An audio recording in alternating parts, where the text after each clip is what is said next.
Yeah. So, how did you get into the film world? To be honest, film kind of happened by chance. Like we were actually at Too Short Studios in Atlanta doing a song on the first Streetlord album, and it was a gentleman named Calvin, and he was trying to get Too Short to do a movie about a pimp with Bruce and some other different comedians at the time. Yeah. And he said the film would cost $250,000. $250,000. $250,000, and I'm like, oh well, shit, I got that money right there. So that kind of like lit the fuse. Like, all right, I want to do a film. So when I came back home, I wound up meeting a guy who was doing interviews. He had interviewed me, and I asked him, could he make a movie? And he told me, yeah. I asked him, what do you think the script would cost? He told me, and the next day I met him and gave him like $5,000. Like, started, and then we just started creating a process to shoot a film. The film was called Envy. It started off where it was supposed to be me and my cousin playing the characters, and it had Lisa Ray in the movie, and Man, Lisa Ray fine. Maya Campbell. We had a rapper. It wound up having a rapper AZ because at the time I was still hustling. So Okay. me and my cousin, we kind of like stopped being the stars of the movie, and then we hired Ray J and AZ. Y'all, so your first film, you hired Ray J, Lisa Ray, Maya Campbell, Chico the Barge, and the rapper AZ. Yeah. When was this? And that was like before Eminem started shooting 8 Mile. I was the first person in Detroit making films, like big trucks pulling up and all that. I was the first person. That's crazy, man. How old was you at that time, you think? Man, 21, 22, something like So you 21, 22 years old, put together a budget that brought in Ray J, Lisa Ray. Man, I wanted to spend like $2 million on that. Like, that's it. No, I ain't recouped one dime from that film still to this day. But the film was called Envy. You know what I'm saying? Check it out. That was my first work.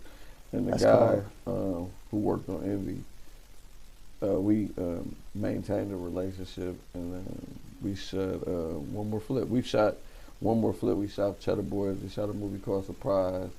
We shot a movie called Off the Porch. We finna start shooting a movie called 5 Minutes in a few weeks. So that relationship that was developed throughout that time, we kept it, and we still been building. Like, but the gentleman, he shoots Power. He shot Empire, so you know the film don't look like No regular. the regular stuff, like the Right. regular low budget films that you think. The goal is to get better and grow, you know. But that's how I started. That's what gave me the bug. That's dope. Now, man, like, I saw in the other interview you talking about possibly doing a Streetlord series, bro. That's gonna happen for sure. Yeah, I mean, not like at one point. So, like, I'm curious, bro. Like, what's one, if you don't mind sharing, what's one dope story that you would turn into a episode from, you know, that actually happened, that you would turn into an episode with y'all in the Streetlords? Man, it's so many, bro. Like, I mean, it's so many. I would have to sit down. Here, I'll give you this example. Like, Okay. we've done so much where when we together as a group of friends today talking about it, it'll be like, oh, man, you remember this time? And they'll be like, damn, I didn't really remember that until somebody started talking about it. And it could be like, I could be mentioning it to one of them, like, well, you remember we did this? And they might not remember. So it's going to take us sitting down as a group, putting it all together, saying what we think should be told. Because there's a ton of stories and a ton of things that happened throughout that time that has to go in there. You know, like, I think people want to know what really went on or how it really was taking place. Like, how was all this money really being made? So I definitely gonna tell the story. Me and Juan talked about it. Me and O, G-Rock, we've all talked about it. It's just a matter of getting together and putting the scripts together and getting a team of writers to write it where everybody's happy with it. And That's real. I guess I never thought about everything that it really takes to put that type of production together, you know? yeah, we got our work cut out for us. You know, Yeah. I don't want to rush it. Like, Right, of course. my cousin passed away, and he started the Streetlord. So And he always used to be like, man, we got to wait till we got a big budget to do it, So it's like, I don't really believe we need a big budget, but I believe we need a bigger budget to do it than I had available at the time to just do it. Like, so these other films that I've done, I know they're going to generate enough money where I can do it the way it should be done. Yeah, So like, you guys were the first like ones really rapping and getting money in Detroit, right? Yeah. Like, I mean, I can't say we're the first because we're not the first rap group to get indicted or get in trouble. It was a Detroit rap group called Rap Mafia that I grew up on. Interesting. That got in trouble for drugs, and they was dope to me. You know, really? Shout out Rap Mafia. You know, I grew up on Rap Mafia, J to the D, Eshawn. Like, Detroit rap has been going on from Awesome Dre to. There's been a lot of rappers that you guys may not know, but I know them right. because I grew up on them. I've probably been around music my entire life. I mean, my mother promoted rap concerts with Awesome Dre, Sir Mix-a-Lot, Prince Vince. So it's a lot of Detroit rappers that you may not know from that I grew up listening to, from AWOL to Detroit Most Wanted. So it's been several Detroit rappers. You know? Man, it's crazy that you say that because, like, you know, you from a whole different generation. Like, in our mind, like, I'm thinking you guys started, like, the Detroit sound and, like, I mean, like, how, you mean, and what it's developing today, y'all kind of pioneered it, but I didn't even know it was another generation before that you grew up listening to, you know? Yeah, like, I still listen to Eshawn. Like, a lot of people probably don't know, he was probably like the first independent rapper that's legendary from Detroit, that's from the hood and just putting it down. But Kid Rock used to be a rapper. Like, I listened to Kid Rock when he was a rapper. I ain't know Kid Rock was a rapper. Long before he was Kid Rock who he is today. Like, so he had a song called Yodeling in the Valley, you know what I'm saying? So I go way back on the music stuff. Like, it's been a long journey. I think we're the most glorified independent rap group. You know what I'm saying? Because it was street rap and it was gangster rap, street rap, whatever you want to call it. And that's where music is today. So we're probably the pioneers where everybody relate to that, and we're probably the most memorable due to some of the events that happened, from Blade being killed, Wipeout being killed. From the song "Come Roll With Her," cultural anthem. Yeah, you know, 25 years later, that song we did in like 97, 96, 97. So. That's crazy. That shit still be playing in the club like it's goddamn. The club crazy. So you know, it's like, hey, it's a silly question, man. But man, how did the dance come about? Man, you know, just catching the vibe and people just feeling themselves. Really, it was just, we were at a time in our lives where we were really just having fun. We didn't know we were going to have an impact that we have today in music or in Detroit rap culture. That wasn't like, oh, we setting out to be this impactful group and they're going to be playing your music 20 years later. That was not our thought. We were just having fun, trying to make good music, trying to get a big deal where we could be out the streets. That was the goal. But throughout the process, we was just making a bunch of money. Where it's like, and we showing off and we just living. It wasn't like, oh, we gonna be legendary and it's gonna be great. Yeah, you know what I'm saying? That just happened by chance. Because it kind of seemed like y'all pioneered the entire culture. I ain't gonna lie to you. I saw like in the interview you had mentioned, like, you know, y'all kind of started the trend of niggas wearing Cardis, you know? Yeah, that was like a big thing because, you know, Cartiers at the time, they just was expensive glasses. And it was like, oh, whatever was expensive, we was doing it. Like, yeah, because I was definitely thinking about who was the first nigga to be like, you want to know what? These bitches are sweet as hell. How much they cost? A few bands? Niggas ain't got a few bands on their face. Fuck y'all niggas. I'm like, but now also fuck y'all niggas with shit. But like, you know, I want to say the first one out the group that I remember getting diamonds in their glasses was Fat Mike. Like, Fat Mike got the diamonds all the way around his lens. first. You know, that's what I remember having them first. But I remember Juan having diamonds in his glasses. So it's just like, those were just things we were doing. It was like, yeah, man, because it's crazy to see that be a trend, like in actual rap culture for real. You seeing like the Migos, you know, doing that, young, you know what I'm saying? Yeah, but like on the internet today, you know, people be like, oh man, Master P was doing it first, or this person was doing it first. Yeah, so everybody got their you know, everybody gonna say the trend started somewhere, you know. So I remember you telling me once. You know, we kicked it out in Miami. You said that you had a scholarship at Michigan State to play football.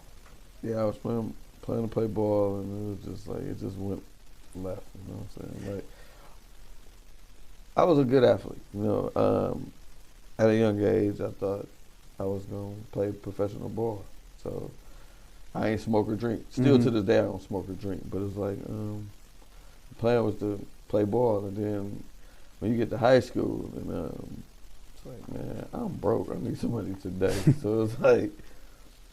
So like, how old was you when you really started touching like real money, and you came to that real money? Yeah, I mean like you came to that crossroads. You're like, okay, I could pursue this school shit, MSU, D1 school, get a good degree, or shit, man, fuck it, get like what, you know, what made you make that, you know, decision which way? Because I mean, like, shit, you got a scholarship, you got, I mean, you know, you got options. So, I come from like a drug dealing family, like, so like nobody really had jobs. Like, everybody kind of like sold drugs. So like in our family, it was kind of like, by the time you get like 16, ain't nobody trying to be buying you new shoes. Where you gotta like get a sack, like take care of yourself. Right, grown. So I was hustling at a very young age. I literally probably been hustling since, man, I had a penny candy store in my grandma's living room, so I've been hustling since I was about 9. You know what That's what's up. And it was just like, man, I'm making little money, but my cousins is making big money. It's just like, man, fuck this shit. Like, I ain't got time to be playing this sports shit. And it was like, man, I'm doing this over here. This getting money right now. Like in school, I made decent amount of money, but like as soon as I graduated, it was like on and popping. I had $1 million shortly after our graduation. Like, like graduation from high school? Yeah, shortly so after. What, like 18, 19, like 20? 18, like I was making money in high school. Right. I was selling weed in high school, and but like right after high school, it was. Because touching millions of dollars at 18, 19, man, that's a lot of power. Like you have like I say this, you see a lot of young people, young African American men, do a lot of crashing or what you would say stupid stuff is because they have a lot of power. They have a lot of people agreeing with them, saying yes to them, and doing whatever they say because they have all this money. You see a lot that with a lot of stars, from Justin Bieber when he first was on his wave, he was getting in trouble a lot. You see Chris Brown do it. You see a lot of athletes get in trouble when they come into a lot of money because they have so much power at such a young age that it's hard to handle. So like, I mean, look, you healthy, you alive, you free, you know what I'm saying? What do you think is some of the principles that you've kept that's, you know, helped you, you know, get to where you at today? You know what I'm saying? Like, or like that you learned during that time period that helps you, you know, that helps you navigate through today's life? Believing in yourself. Like the main ingredient to everything is believing in yourself. Like if you don't believe in yourself, who will? Like I'll be honest. Like if I look at everything I did, it was all based on believing in myself, believing I could do it, believing I could make it happen. From like it's a lot of people who sold drugs. Right. I mean everybody. Yeah, but it's not a lot of people like. But it's not a lot of people who made the money that I made no. or went as far as I went because they probably ain't believe they could do it. They ain't believe it was possible. They wasn't willing to take the risk, you know. So all of the things that I've accomplished has been from believing in myself, believing I can make it happen. Real shit. At the end of the, like I've had down times where I was fucked up. And then how I figured it out was like, I believe I can make it happen. Or I believe I can do it again. Like I went to jail, I came home. It wasn't great. You know what I'm saying? I ain't gonna tell you no motherfucking story. Like, but I believed in myself. Like it was times that I even questioned myself. Like, damn, Like, what the fuck? Like, man, maybe you should just go back to selling drugs. You was good at it. Like, you was meant to do it. Like, I don't sell drugs today. So. Right. And but to be able to figure it out, like, it took believing in myself, because y'all figured out in a major way. I mean, like, dog, I went on, you know, I watched all the interviews, dog. Like, I saw you said $40 million in a 10-month span. Yeah, man, that's 40 in. I don't mean to cut you off, dog, but I mean, it's like, I'm not saying I made 40 no, million. not y'all, but to even be like play a major role in making that shit happen at such a young age, dog. Y'all, man. I mean, wow, the things that you could have done. I mean, like, not even could have done, like, dog, like, no, like, who the fuck does that shit? I mean, like, I don't know. I'm trying to figure it out. Hey, I know y'all gonna cut or whatever, you know, edit whatever. We just gonna keep it rolling. But, like, sincerely, I guess what I'm asking is, like, shit, bro, like, at that age, making that type of money, like, how, like, dog, like, what are some of the main principles that you took from that?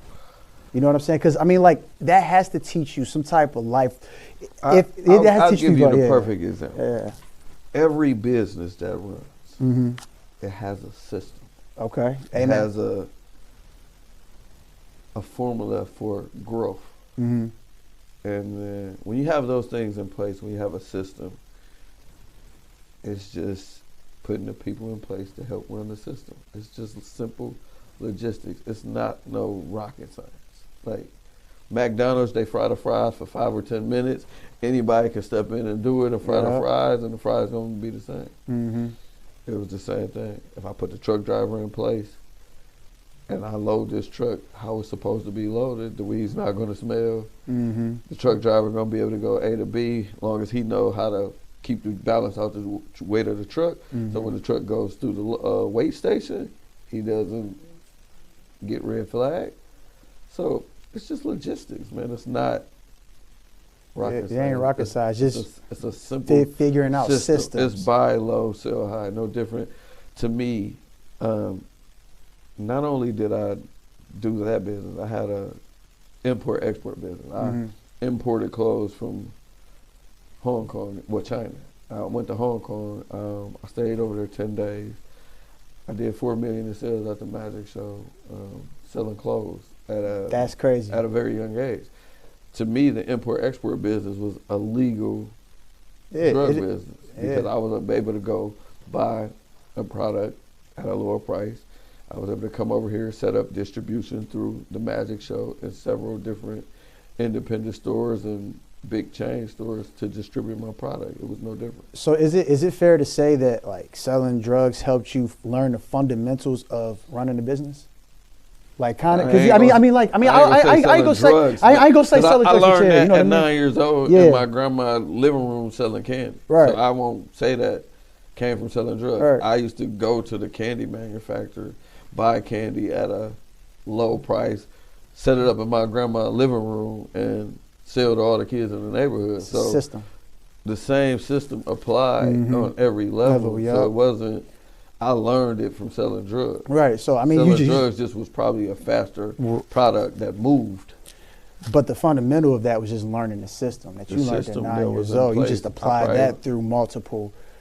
I learned that probably playing Monopoly. That used to be my favorite game as a kid. So I learned that as a kid. Like, that's a good fundamental principle, though. I mean, just systems in general, because, I mean, our business runs off of systems. You know what I'm saying? I mean, I think any successful business, I mean, dog, you got to have systems in place, you know.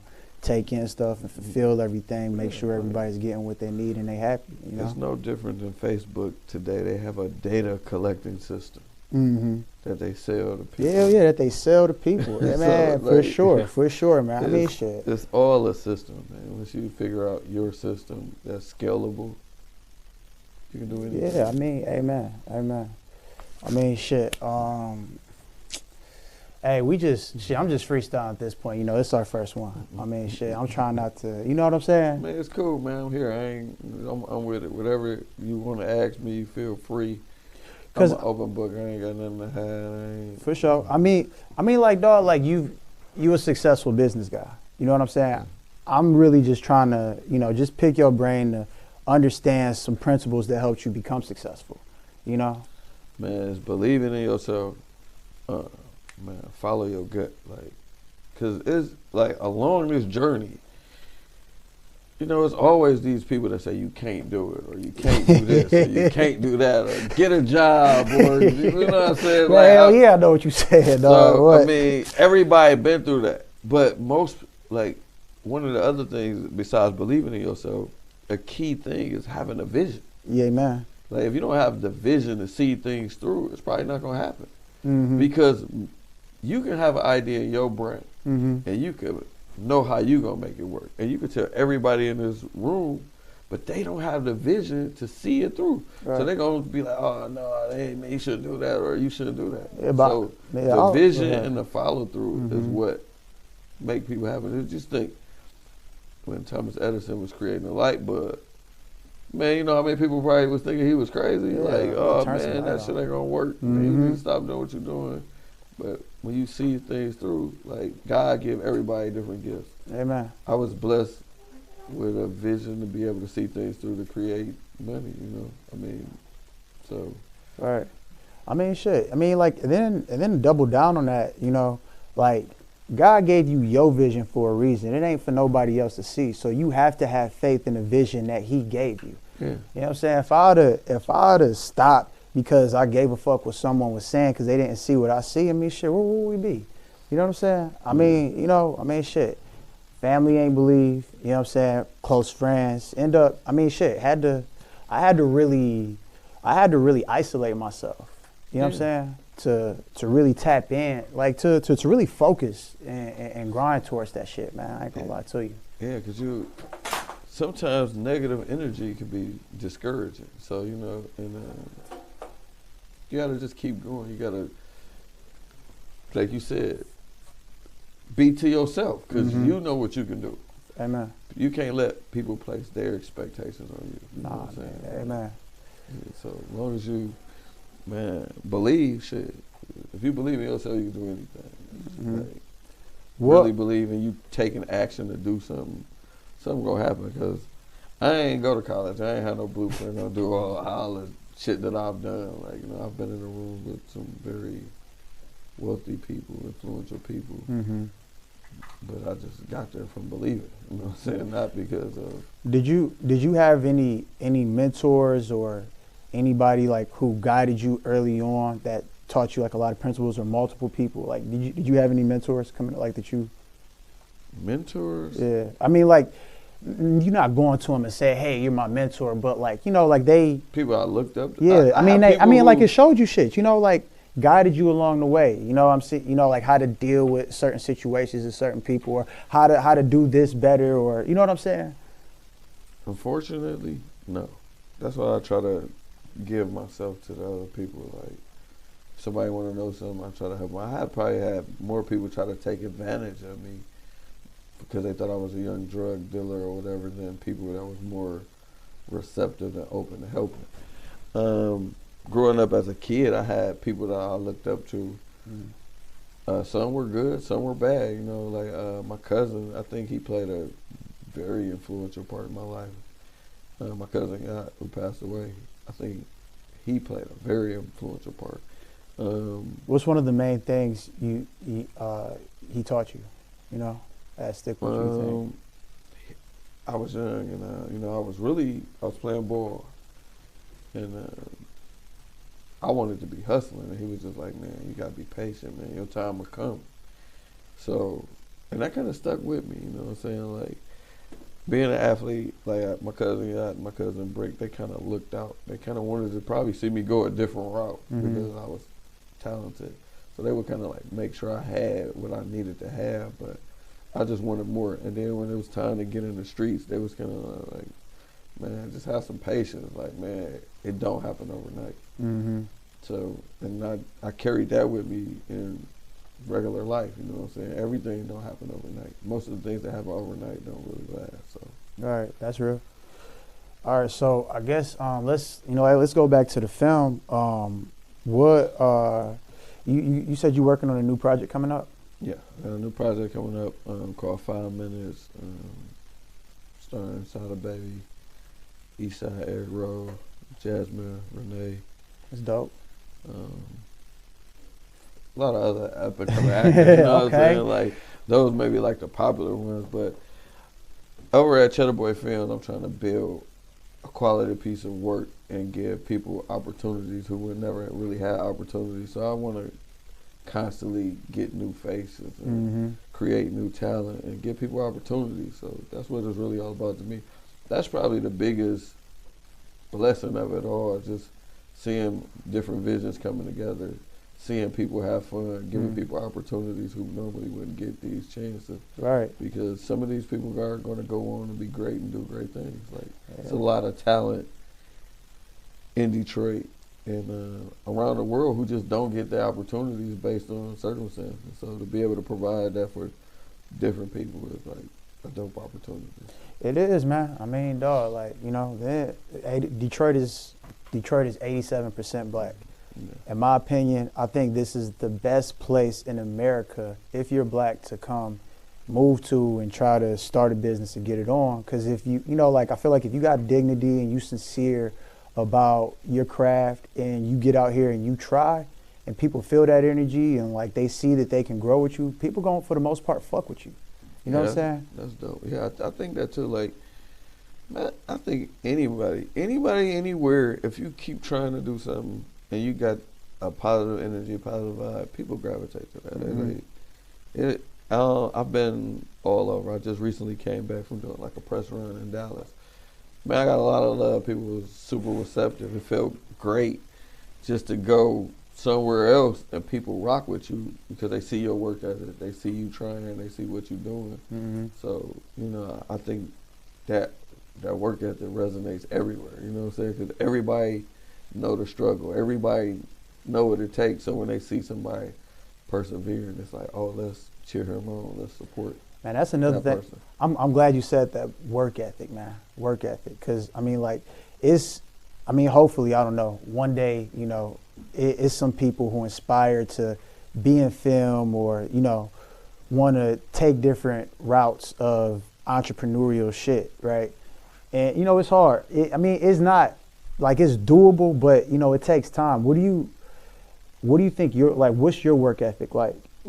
Like in the beginning, I mean, I mean, like, people, like I think that's the main thing people need to know, like the work you actually put in to be who you are. So I mean, because I think people be having success fucked up, like unrealistic expectations and timelines. You know what I'm saying? I don't take days off. Like, it's always work. Like, so you say you don't take days off? I haven't taken no days off in a long time. Like, because it's always work. When you're an entrepreneur, like, you got to always be working because you don't know when the next bag gonna come in. You don't know when it's gonna stop. So right. It's like, you gotta have good. One of the key things is, man, this might be one of the most. These are the most important things. Believing in yourself, having a vision, and the main skill is money management skills. Money management skills. Like, money management skills is super important to grow and build anything. Like, I know a lot of people who out hustle me, but their money management skills ain't like mine. Like, I know people who make less money than me that spend more money than me. So that don't help your growth. So, like, what are some what's up, speak? Oh yeah, I was gonna get into that. Yeah, I was definitely gonna get into that, man. Yeah, I'm definitely gonna ask that. But what are some principles that you think people should know, like just fundamental principles you think people should know about saving your money, keeping your money, ways to spend your money? You know what I'm saying? To grow your money. I mean, obviously you have to be disciplined financially to be doing. You know I think in our community, being an African American male, I think is people have a tendency to want to look like money or look like I got this, and they don't realize time is constantly going. It's going at a rapid rate. It's moving really, really fast. Money goes up, money goes down, money comes in, goes out. You're going to be older way longer than you're going to be younger. So you need to be preparing for your older life rather than the short life because it changes. Like if you hustling, if the connect get knocked, then what? You know what I'm saying? Or if you go to jail, then what? Mm-hmm. So you have to be preparing for the long haul from the start. From the start. Like you got to be preparing for that from the start. And most people don't do that. Prepare you see a lot of young people get wealthy and lose it all. And they down there lose their mind. I think that causes more trauma in the black community than anything. People who've had money and then have it taken away because they want to get back rich so fast, or they want to get back to having that money. Like, you'll see throughout the process, and this is really sad, a lot of people got money during the pandemic. They were given these lump sums of money that never really had that money. So then now when it's gone, it's like you're going to see a lot of negative stuff happening because people are trying to maintain that lifestyle that they've had a taste of. Right, so if you never had a taste of having money, a lot of people don't understand. You never had that money, so you don't miss nothing. Yeah. But to have a lot of money and then have it taken away like a curse. You know what I'm He saying? said a curse. That's like a curse, bro. Like, so you just gotta prepare. Like, a lot of times we buy things we can't afford. Like, just because you got the money don't mean you can afford it. Amen. Like, and you have to understand that. Like, those are things to long-term wealth, you know what I'm saying? Understanding, like, just because you got the money for something don't mean you can afford it. Yeah, for sure. And we have to start buying more assets, you know? Hell yeah. Shit. More shit, assets that we can pass down to generations. Shit. Yeah, chains and stuff is not assets. He said that ain't it. I mean, you know. Right, of course, right. But I feel you. It looks great. I think we buy a lot of stuff attractive for girls. Or the look at me factor. Or I'm getting money factor, but that doesn't generate long-term financial stability. Nah, yeah, I feel that. I remember you told me a story down in Miami how you gave your man's 20 Bitcoin. I gave him 10 Bitcoin. Oh, my fault. I thought you said 20. I gave him 10 Bitcoins. Yeah. Hey, but shit, still, 10 Bitcoin today is valued at $500,000, man. Yeah. So how did he, or like, what happened? How'd you get put on to cryptocurrency? All right. Man, this was like a blessing of going to jail, man. You know what I'm saying? Like, most people think going to jail was bad, but I think it was a blessing for me. Because in jail, I learned about the stock market. I learned about futures. I learned about foreign exchange. I learned about trading. So every day when I was in the feds, I wasn't trying to be no connect, none of that shit. I was just studying the market. Right? So I made a bunch of money. I came home. So I was talking to one of my jail buddies about trading cover calls. Trading what? Cover calls. It's a stock strategy to make income off your stock. Okay. So I was like, man, I'm about to put X amount of dollars in cover calls. And he like, man, fuck cover calls. You need to get on Bitcoin. You need to do this. Because he really been into it. He wound up leaving prison, getting a job on Wall Street trading. And fucking crazy. So he like day traded. We did a bunch of different things. So he's telling me about Bitcoin. And at the time, I didn't understand it, but it was easier to understand because my background in learning the stock market. So I applied this formula where, like, as I was making money, rather than leaving it in the bank, I just started buying Bitcoin. Like, I'm just buying Bitcoin, and Bitcoin at the time was probably like $600-700. Like, oh my God, you got into Bitcoin at $600-700. So Bitcoin hadn't done those stock splits. It hadn't split into Bitcoin Cash. It hadn't did any of those splits. So like all these other altcoins and other cryptocurrencies, were they even around back then? They may have been around, but I don't know. Yeah, you ain't know about it. I can tell you, I know about Ethereum. I know about Litecoin. Was Ethereum and Litecoin around back then? Were they around back then? Yeah, because I purchased them. Okay. So I purchased a bunch of coins. So you was just buying crypto in general back then? I bought Bitcoin. I bought a bunch of Bitcoin. And I started buying Litecoin. I started buying Ethereum. I started buying Stellar. I'll have to go through my phone and look at all the different coins I was buying. So I'm buying them, and then it's a craze, like Bitcoin. Everybody talking about Bitcoin. So I'm telling everybody at the time about Bitcoin. And Bitcoin is steadily going up as I'm buying it, you know. It's constantly going up. And, what do you think? It did a split, the Bitcoin Cash, and I woke up like, damn, I had like $500,000 on Bitcoin Cash. I was like, damn, this was free money. Wait, hold up. So Bitcoin just used to be Bitcoin, then Bitcoin split off and had Bitcoin and Bitcoin Cash. And yeah, did for they every Bitcoin that you had, they gave you Bitcoin Cash. So if you had like 5 Bitcoin, they matched you 5 Bitcoin Cash, just gave it to you. Yeah. Holy shit. Just gave it to you. So they got like Bitcoin Diamond. There's several different Bitcoins. Like did they used to give that to you too? The Bitcoin.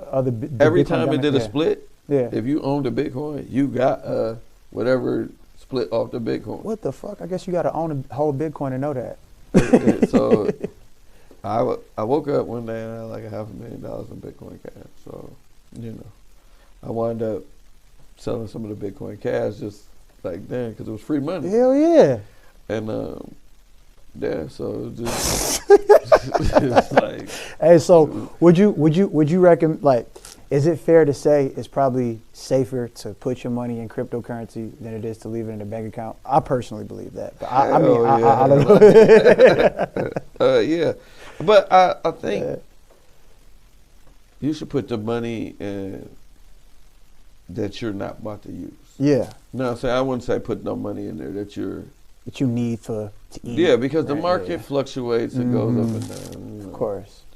So I wouldn't say, oh, you need to buy something. You need to be using it shortly. Put it in there, but be responsible. In investing, if you put your money in pretty much anything and just leave it there, it's going to grow. Like it's not many companies that's just stay the same. If you look over the 10, 20-year period, not no companies that just stay the same. Nah, that's big not. Companies. Hell no, man. Shit, it's fucked up too, man. A lot of companies is closing like crazy the last 2 years, getting bought out. A lot of big businesses that did billions of dollars in sales getting bought out, like Dress Barn, Charlotte Rouge. A lot of brick and mortar stores closing this year, hundreds, thousands. You know what I'm saying? When they get bought out, that's not really a bad thing. Sometimes that's not always a bad thing. Man, I learned from Ty Lopez and Rudy Meyer how to do all the internet marketing shit in the beginning. And like today, like those guys partnered in buying a lot of those big companies, right? And those companies, dog, in their heyday was doing couple billion a year. These niggas bought these businesses for anywhere between $10 to $30 million per business. All right, I'm gonna give you this example because a guy who I looked up to when I was in jail did the same thing with Kmart. His name was like Eddie Lambert. Okay. So he bought Kmart and Sears. So wait, hang on. He bought like locations of them, or like he had bought all of them at one time. Okay. So he had did this thing where he bought all the Kmarts, and what he did to make Kmart back profitable was he sold all of the underperforming Kmart. And Kmart was right back doing good. And crazy. So some of those business strategies, like a company that may not be doing good, but it'll have assets that are far more valuable than the company. Like it was a black businessman. His name was Reggie Lewis. And he wrote this book, Why Should White Guys Have All the Fun? Like, I think you should check it out. Yeah, I will. Dope, good. And he was like one of the first black billionaires, and he was buying companies, renting them of their assets, getting rich. You know, so he was doing what? Just buying companies, buying like undervalued companies and selling off assets. That's cold. Or sectioning them off. So those gentlemen who you saying are buying those companies, sometimes the land and the assets are worth far more than the $10 million that the company is valued at. But people don't look at it like. I'll give you. It's a deal that happened in Michigan, where they sold the Pontiac Silverdome for like $500,000 or something so low. Right. Man, that's crazy. All of that land was worth. What the fuck? Yeah. Well, do some research on that. That might have been like 300-400 acres of land. Wow. Like whatever. I'm not sure what it sits on, but yeah. The Silverdome was dilapidated and falling apart, but they sold the land. They sold it off for like a little over $500,000. Don't quote me on $500,000, but it was so low that the land was far more valuable than whatever. Yeah, man, whatever the fuck they is, cause shit, man, the Pistons played, you know, shit, was at the Silverdome forever before they moved to the Palace, so shit, man, that shit crazy. So this is what I think. I think financial literacy is important. Like, we don't, in order to make money, you kind of got to study money and know about money, know how it grows. Definitely. So, like, I mean, shit, credit. I mean, you know, like, you know, leveraging credit. Yeah. Yeah, man. Shit. I feel like that's shit probably one of the biggest things. I've had fucked up credit throughout my entire career. I've just been able to cash flow everything from generate shit on the internet, man. And shit to really scale to, like, the levels that I'm really trying to do. It's crazy because we've been able to just cash flow our businesses and get that shit up to 6 figures a month. Just flipping our cash. You know what I'm saying? That we're generating from the internet. But man, if my credit, if I was able to get like the Amex Platinums and the Amex Golds with the unlimited shit. Man, well, you know what you should start doing it? Find a good bookkeeper. Like when you get a bookkeeper to keep your books together, it'll help with a lot of that. Like that'll help the business because it'll give you a idea of what you're making for sure, where you can start delegating to fixing this, fixing the credit, fixing that. So then when you can go, when your books are in order, you can go to a bank and say, listen, this is my numbers, this is what I'm doing. Can I get a loan for this or that? Interesting. And the bank will do it because you're going to have all the facts to say, this is what we're doing. And it's going to be in a language that they understand. Right. Damn, thank you. Doing it, like, we hustlers, so we just wing everything. Like, wing it. Oh, man, I got to juggle this. But it's really systems in place that they don't teach us to help us tell me about grow our businesses and streamline different things where you really can advance. And then I can tell you, like, from doing business, when you go to the bank regularly and you in there and they know you got money, they treat you totally fucking different than if you ain't got no money. They call me Mr. McKinney. Yeah, I'm in first name basis with the people at the bank. Like I don't want to say they're my friends, but they kind of like my friends. They know me. We have a rapport. We see each other often. Yeah, so it's like, and I learned that through just doing business. That's what's up. Yeah, the teacher totally different. Like, I bank in West Bloomfield. Shout out to everybody at the bank in West Bloomfield. I love you guys. But I've been in banks in Detroit where you're treated totally different, where it's not fair to us. Hell yeah. How they treat us and we put our money in their facilities is not fair. Like, all banks need to work on that. They need to work on educating the community how to get these loans, how to do their books, how to help the community, because we constantly have money in their banks and get mistreated. Like, we have to do a better. These companies need to do a better job at helping our community in every aspect that they can. Where they need to start creating workshops, something. We also, as a people, we got to start holding banks accountable. Yeah. We got to say, listen, if you guys are not going to start loaning us back our money, we can't bank with you. We can't at all. We can't bank with you. If you're not going to give us workshops and show us how to get some money and how to grow and how to become business owners, we're not banking with you. Until we start doing that, we're not going to really see a change from the bank. Yeah, man. But we got to start holding the banks accountable. Definitely, man. I mean, shit, we definitely got the money and the power to do it. I mean, shit. Right. I mean, dog, I saw a statistic, like, probably like a year ago, like, we're the biggest, our community, we only make up 13% of America, but we're the biggest consumers in America. For sure. We're the biggest spenders. Biggest spenders. But, man, we can go on and on. Like, how I feel about,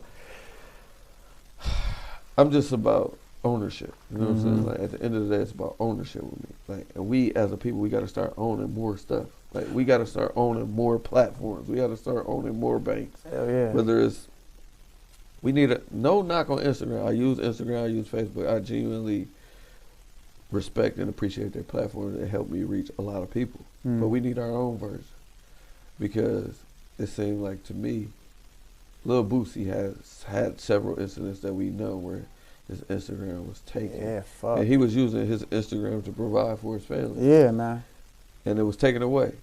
And he can't get it back. Yeah. For whatever reason or policies that they have in place, if we had our own. Which brings me to something. I'm glad you said that. I signed an NDA, so I can't say who and like the name of the company, you know. But I finessed myself into some investor meetings that I shouldn't even be in. You know, I told them I'm doing some shit that I'm not doing. You know what I'm saying? Like, I mean, shit, money wise, just so I can sit in on this shit and learn. Okay. And these guys are developing a social media platform on blockchain because that is a problem. You know, like all of these platforms, Facebook, Instagram, Twitter, YouTube, these are centralized platforms that one or two people have the ability to control, like who sees your shit. If you can have an account, and if it's developed on the blockchain, you would have to have an overwhelming vote in one direction for that shit to happen. So the technology decides, and not a human being. Human beings are flawed. You know what I'm saying? It's crazy to hear you say that. I got a couple of apps that I'm working on like that. Like I got 2 of them that's in the making right now. Like, really? Yeah, really. You want to talk about it? It's cool if you don't. It's cool if you don't. We'll come back after the new year after I launch one of them, and then we'll talk about it. So yeah, you know, I'm open to it. Like, but I got some apps that's coming that I've worked on. I want to fuck with you on that shit because that shit is liberating. You know what I'm saying? Like, you know, I don't care about anyone's political views. Okay. Yeah. I mean, but shit, like, you know, you might feel how you feel about Trump. I don't know. I don't necessarily give a fuck. I don't right? think Trump's a bad guy. I mean, I don't either. Right. I don't either. I mean, I don't agree with some of his views on racism, but I don't agree with none of Biden's either. So yeah. So I mean, shit. The way I feel, I mean, I ain't vote because I felt either way we was fucked either way. Yeah. But that's a whole another conversation. Hey man, but listen. Not to cut you off. Go ahead. Bro. I've been alive for 10 presidential elections, bro. And I haven't seen not one of them change my family life. Amen. I got to get some money regardless, no matter who in office. Like, right. At the end of the day, right. No matter who in office, I still got to get some money. You got to eat.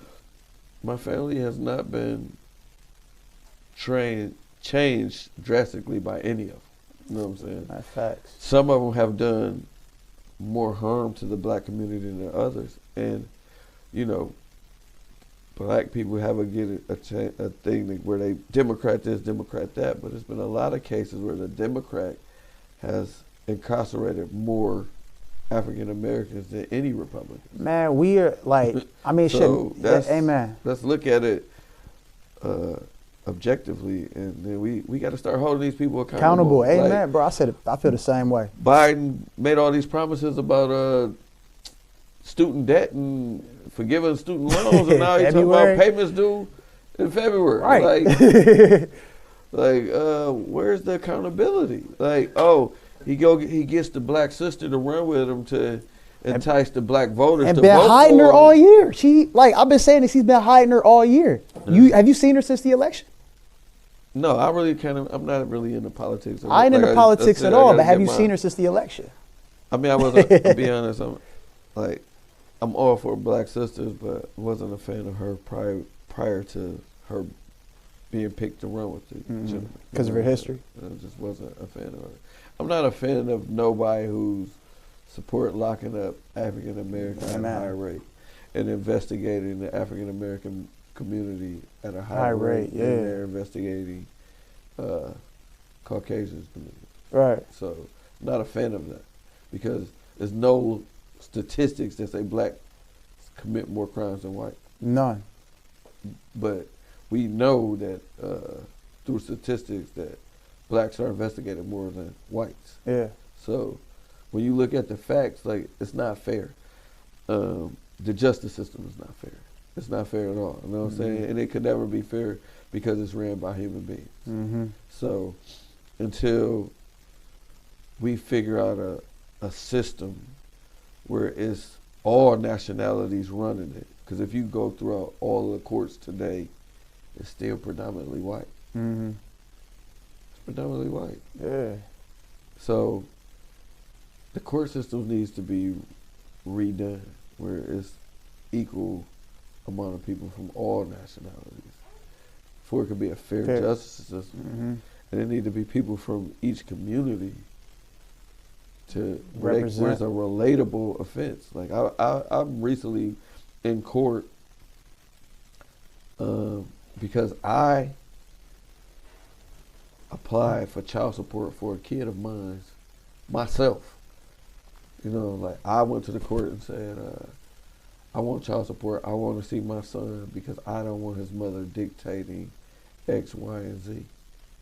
And I've gotten the worst treatment by far than anybody based on being a male, you know. So they kind of pro-female, and every case is different. And I've spent thousands of dollars at this point. I still haven't been granted the opportunity to see my son. And it's a troubling process, but I can promise you this, that I'm going to fight to the end for all the people who can't fight. You know what I'm saying? Like, because throughout this process, it's been like times where I'm like, damn, man, I want to fuck this shit. You know what I'm saying? I really damn near been like, I've gotten done so wrong where I want to be like, fuck this shit. Like, but it's like, nah, man, I want my son to know this. I want other African American men to know, like, nah, it's light at the end of the tunnel. Keep fighting, don't give up. And, you know, trust the process. You know what I'm saying? So, trust God. Yeah, so the justice system is not justice. It's ran by human beings. People gonna lie. People gonna try to persuade. So how can it be justice when it's people gonna lie? Yeah, on both sides. Yeah, I mean, shit's a lying-ass system. I mean, shit. So, yeah. And then it's not people of the community where it's fair. I mean, on some real shit, bro. Like, it's not in the best interest. It's not in the best interest for them to allow us a fair opportunity. Because imagine if we had a fair opportunity and we got that shit, we ain't like that shit, and we in a position to take that shit. And we turn a lot of shit. that's the door it opens. And how can you keep complete control if you allow someone that opportunity? I'm speaking real. I mean, that's really what I think. You know, if it's ran by like all white, I mean, why would you allow other ethnicities to have the authority and the ability to govern over you? You know. I mean, like, it ain't fair. How can, you know what I'm saying? It's not in their best. You know, and this ain't a white black thing. It's more of like a justice societal. You know what I mean? Like a government people thing. You know what I'm saying? I don't know. It's just like when we get up in politics and we get up in law. Yeah. It's just predominantly white. Yeah, for sure. Yeah. Until it gets 50-50. And I mean 50-50 from all of the communities. Because we got some black people that's not right. You know what I'm saying? Yeah, man, yeah. They not with they not, just because you kinfolk don't mean you kinfolk. Yeah, no, I feel that, man. So until it's 50-50, we're not going to never see a real change. Yeah. Like, we slowly but surely weeding out generations of racism. Like, so how can it be justice? Like, Donald Trump's elections show probably more open racism than the last 20, 30 years. And I like that. I ain't minded either. Racism. Yeah, because you know. you know what's going on rather than it's racism going on and it's like you don't even know. Yeah, I mean, shit. Look, look. If you racist and you open about it, I'm gonna be honest with you. As a man, I respect that. I respect that more for you being yourself. You know what I'm saying? Rather than being in a room with me, knowing you feel a type of way, but hey, waiting. You know what I'm saying? I agree with that. But here's most of the things with racism is passed down. Where they just don't know. If you grew up around white people all your life, and you've seen that these African Americans are depicted and supposed to act a certain way, this is all you know. Yeah. So you stereotype them as this. Right. But if you start intermingling with them and learning and meeting people, like, damn, this person ain't like that. You know what I'm saying? Right. Like, I was in jail with a guy that was a skinhead, bro. And we was in a group, man. His name was Henley. I haven't talked to him in a while, but we used to keep up. Skinhead, grew up in Tennessee, rural area, was raised to be racist, bro. And he had never had no interactions with black people. And we in jail, we in group. You know what I'm saying? I came home to the drug program, residential drug program. And we was in the group, and we went around the room, and in this group, you were supposed to have some type of trust, because you had to talk about your business in front of these people. So when we go around the room, everybody agreeing that they're going to keep everybody's business confidential. And her name was Dr. Riley at the Lexington Medical Facility. So she asking us all in confidentiality, are we going to trust one another to keep your business inside this room?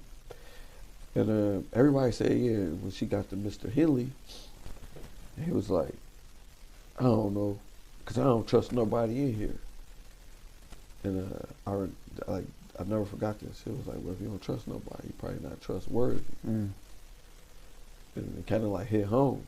So it made me like be more open. So I'm forced to be with it. Like, I'll be honest, when I saw him, I was stereotyping this gentleman because he had swastikas and he was a biker. And I was stereotyping him. And I instantly formed an opinion, like, I don't like him. That was me. That was me being prejudiced, because I didn't know that gentleman at all. But me and Mr. Henley developed a dope relationship over that next 9 months, where we talked outside of jail. He was my friend. We played chess, and he was a good stand-up guy. I seen an incident where we started eating together, and his skinhead buddies didn't really like that he was eating with the black people. And I seen him stand up and go hard on the dudes and threaten to beat up the other guy because he had developed so much respect for me and a few other African Americans. Yeah, that's dope. And it was solely based on he was raised fucked up. Right. And not knowing or not being exposed to it. So a lot of racism is based on exposure and bad events that people don't know. So we have to do a better job of getting people together and communicating where people can learn about other ethnicities, because it happens in all of racial groups, whether it's Chinese, Indian, blacks, whites, it's going on. Like, I can go on and on. Like, I think race and states and countries make everything territorial. If you just removed the labels and let everybody be human beings, it wouldn't be territorial. Because if you go to a state jail, it'll be like, I'm from the east side, I'm from the west side, I'm from Saginaw. If you go to federal prison, you're gonna be like, I'm from Detroit. It's gonna be niggas like, I'm from DC, I'm from Virginia. If you get on a broader scale, it go to countries. Like, it'd be like, America, I'm American, I'm Chinese, you know what I'm saying? So it makes everyone territorial about what they are, where we can't get along. It's because it's dividing. It's dividing. Or it's religion. I'm Muslim, I'm Christian, I'm Buddhist, I'm this. So it's like, I'm human beings. And everybody just like, I'm a human being. Disrespect me as such. Yes, the world would be a much better place. A much peaceful place. But I mean, shit. You got anything you want to share in particular? I mean, shit. We ain't talk about the Cheddar Boy clothing line, man. Well, you know, we back to